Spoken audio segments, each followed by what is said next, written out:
अस्सलामुअलैकुम नाज़रीन, कैसे हैं आप? ठीक है, तबीयत से ठीक है। मेरे साथ आज मौजूद हैं पाकिस्तान नज़रियाती पार्टी के जॉइंट सेक्रेटरी अब्दुल शकूर साहब, सजरा साहब। तो सर अस्सलाम वालेकुम, कैसे हैं वालेकुम आप? ठीक है? अस्सलाम। शाह जी आप ठीक हैं, जी जी, खैरियत से हैं? अल्हम्दुलिल्लाह, अल्लाह करम। आप सुनाएं, ठीक हैं? अल्लाह का करम अल्हम्दुलिल्लाह। सर आजकल बड़े मामला चल रहे हैं, ये फ़लस्तीन वाले। मलक शहीद अहमद सियालवी साहब का तो यही नज़रिया था, इसी चीज़ पे उन्होंने काम किया है सारा। और पिछले दिनों में जब ये इसराइल का एक परचम लगा हुआ था इस्लामाबाद प्रेस क्लब के सामने, तो उन्होंने बड़ी दीदा दिलेरी के साथ वो गए, उन्होंने उसको खेड़ा और उस बंदे को मुल्क बदर करवाने में बहुत एफर्ट की। तो अभी फिर दोबारा ये वाक़यात हो गए हैं स्टार्ट, लेकिन हमारे मुल्क में कोई ज़िम्मेदार किसी शहरी ने किसी ने कोई ऐसा इक़दाम नहीं उठाया जिससे मतलब फ़लस्तीनियों की कोई दिलजोई की जाए या कोई बात की जाए, कोई ऐसा बयान सामने नहीं आया।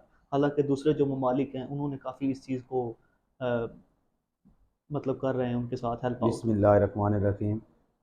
सबसे पहले आपका बहुत शुक्रिया, आप हमारे पास यहाँ पे तशरीफ़ लाए। देखें, जो मसला फ़लस्तीन है ना, उसके लिए आपने सबसे पहले जो बात की कि पाकिस्तान आवाज़ क्यों नहीं उठा नहीं उठा रहा, रहा। उसकी सबसे वजह यह है कि हम एक मकरूज़ है, हम्म, हमारा मुल्क एक मकरूज़ है। हम्म, जब आपने किसी का कर्ज़ा देना हो हम्म, तो फिर आपको उसके अहकामात को मानना पड़ता है। बिल्कुल फिर अगर आप उसके अहकामात को नहीं मानेंगे तो वो आपके ऊपर प्रेशराइज़ बिल्कुल। जनरेट करेगा, आपके ऊपर प्रेशर आएगा। तो जब हम्म, वो प्रेशर आएगा तो उस सिलसिले में आपके बाकी सारे मामलात ख़राब होंगे। जी जी। तो एक तो इस वजह से हम जो ये कह सकते हैं कि हम उस सतह पे आवाज़ को बुलंद नहीं कर नहीं सकते। बस। लेकिन अब इसकी सॉल्यूशन की तरफ आते हैं। अब इसका सॉल्यूशन क्या है? ईमान का सबसे कम दर्जा ये है कि आप, अगर आप ज़ुबान से नहीं रोक सकते, अगर आप अपने कलाम से नहीं रोक सकते, तो ये सबसे दर्जा ये है।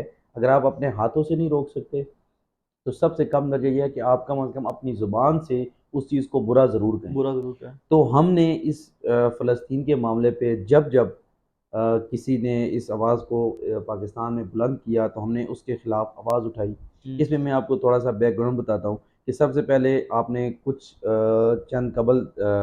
साल पहले आपने देखा कि इसराइल का झंडा लेकर एक यहूदी एजेंट इस्लामाबाद प्रेस क्लब, जो पार्लियामेंट से सिर्फ चंद किलोमीटर के फासले पे है, जी जी। वहाँ पे हम्म, इस्लामाबाद में पार्लियामेंट के नोक के नीचे झंडा लगा के बैठा था। बैठा था। उस शख्स को, अगर मुल्क का बदर करने वाला अगर कोई शख्स था तो उसका नाम शहीद सियालवी था। जी जी। उसके बाद हमने यूनिवर्सिटीज़ के अंदर फ़लस्तीन के इशू को, फ़लस्तीन इशूज़ के ऊपर सेमिनार्स किए। जी इवन हमने मदरसों के अंदर भी जाके जी। तालिब इल्मों के अंदर ये चीज़ को उजागर किया। हम्म, अब इस वक्त जो सूरत हाल बनी हुई है, तो सबसे पहले तो मैं, जो इसराइल हमारे मुसलमान बहन भाइयों के ऊपर जो जुल्म डाल रहा है, तो हम्म, सबसे पहले मैं इसकी पुरजोर मजम्मत करता हूँ। जी और अब इसका सोल्यूशन क्या है? सोल्यूशन ये है कि हमारे पास 57 ममालिक का एक इत्तेहाद है, जी इस्लामिक इत्तेहाद है। जी। मैं आज आपकी इस प्लेटफॉर्म से निगरान वज़ीर आज़म जनाब अनवारुल्लाह काकड़ साहब से हम्म, ये गुजारिश करता हूँ हम्म, कि अगर आप और कुछ नहीं कर सकते, जी। तो सिर्फ OIC को एक लेटर लिखें, हम्म, जिसमें आप तमाम इस्लामी ममालिक को इकट्ठा करें जी। और OIC का अगला इजलास हाँ, मस्जिद अक्सा में बुलाएं। और बिल्कुल। वहाँ पे तमाम ममालिक के सरबरा मस्जिद अक्सा में नमाज जुमा की जमात बाद जमात अदा करें। जी एक चीज़ ये करें, उसके बाद ये करारदाद मंजूर करें, तमाम इस्लामिक ममालिक इस चीज़ में अपना किरदार अदा करें। जी जी एक फ़लस्तीन के हक़ में, फ़लस्तीन को प्रोटेक्ट करने के लिए एक फ़ौज बनाई जाए, जी। जो मस्जिद अक्सा और बैतुल मक़दस की हिफाजत करे। हिफाजत करे। उसके बाद ये होगा कि जो आपका दुश्मन है, हम्म, जो आपका दुश्मनाने इस्लाम है, हम्म, उसकी माँ मर जाएगी। बिल्कुल।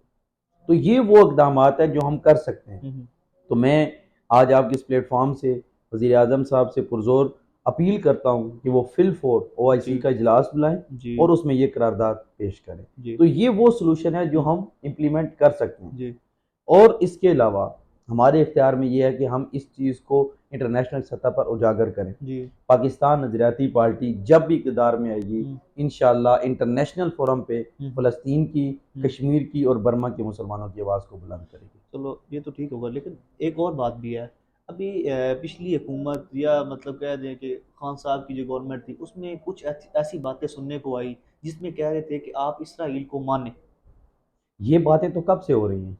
ये सिर्फ खान साहब, बल्कि खान साहब की गवर्नमेंट में आपको ये बताऊं कि एक PTV का एंकर, जी ठीक है, और अहमद कुरैशी जिसका नाम है, जी और पाकिस्तान की फ़ौज की एक परेड होती है 23 मार्च को, जी जी। उसका वो होस्ट भी रहा ठीक है। है। वो बंदा जाके पाकिस्तानी पासपोर्ट पे हम्म। इसराइली सदर से मुलाकात करता है, ठीक तो है। हमने उसकी भी पुरजोर मजम्मत की और उसके खिलाफ कार्रवाई भी की और उसको पीटीवी से निकाला भी है। ठीक है, हाँ ये ठीक है, बात हुई है तो बिल्कुल। ये वो चीज़ें हैं जो हम प्रैक्टिकली कर सकते हैं। जी मैं जी। आज कहना चाहता हूँ, हम्म पाकिस्तान के अंदर अगर कोई एंकर पर्सन है, हम्म। कोई ब्यूरोक्रेट है, जी कोई जी फौजी अफसर है, या जी। कोई भी जो पाकिस्तान में इसराइल को मनवाने की बात करता है, हम्म। तो उसको सबसे पहले हमारी लाशों से गुजरना पड़ेगा, जी फिर वो इस्लाम को और इस पाकिस्तान में हाँ, इसराइल को मनवा सकता है। बनवा सकता दूसरी है। चीज़ जो सबसे अहम है वो ये है कि वज़ीर आज़म साहब भी ट्वीट कर रहे हैं, जी जी। मैं भी ट्वीट कर रहा हूँ। हाँ हाँ।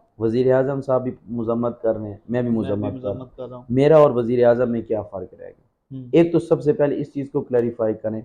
दूसरा, जो पाकिस्तान नज़रियाती पार्टी का मौक़िफ़ है, जी वो ये है कि तमाम इस्लामिक ममालिक की एक फ़ौज बननी चाहिए, जी जो जी बैतुल बिल्कुल। मक़दस, मस्जिद अक़सा की हिफ़ाज़त करे। हिफाजत करें। तो अमेरिका को अपना अज़ाइम नज़र आ रहा है इसराइल के साथ, बिल्कुल। इंडिया को अपना अज़ाइम नज़र आ रहा है, हाँ तो हाँ। हम तो मुसलमान हैं, बिल्कुल। हमें किसी रियासत की ज़रूरत नहीं है। हाँ। हमारा फ़लस्तीन के साथ, कश्मीर के साथ